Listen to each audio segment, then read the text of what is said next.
Débloquez votre parler en anglais à English for All. Mesdames et messieurs, bonjour et merci de nous recevoir chez vous. Je suis Franck Yadmi et ce jour, je prends la parole en ma qualité de traducteur et de formateur en anglais. Dans cette courte vidéo, nous allons nous attarder cette fois-ci sur la différence qui existe entre trois prépositions, à savoir during, for et while.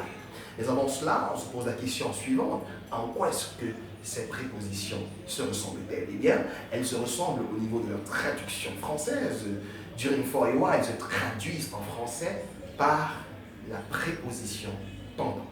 Cependant, en quoi est-ce qu'elles se distinguent? Elles se distinguent, mesdames et messieurs, au niveau de leur emploi. C'est-à-dire, chaque fois qu'on veut traduire pendant français pour l'anglais, on se calme. On traduira pendant par during lorsque la durée n'est pas connue, elle n'est pas déterminée. Exemple: I taught English during last holiday. J'ai enseigné l'anglais pendant les vacances passées. La période d'enseignement, mesdames et messieurs, n'est pas connue, elle n'est pas déterminée. Là, on va traduire pendant par durée.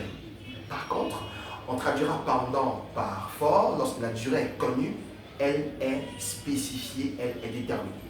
Exemple: He traveled this morning to Douala for 4 hours. Il a voyagé ce matin pour Douala pendant 4 heures.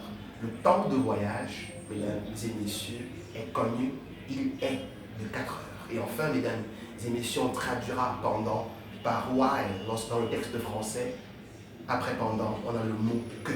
Exemple: While I was traveling to my village, I saw a new castle. Pendant que je voyageais pour mon village, je vis un nouveau château.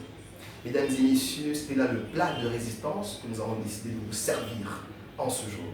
Pour conclure, nous attendons vos commentaires sur notre page Facebook à l'adresse English4All237 et surtout, n'oubliez pas de découvrir les témoignages en anglais des francophones qui nous ont fait confiance en ce qui concerne le déblocage de leur parler en anglais, et ceci sur YouTube à l'adresse English for All Paco.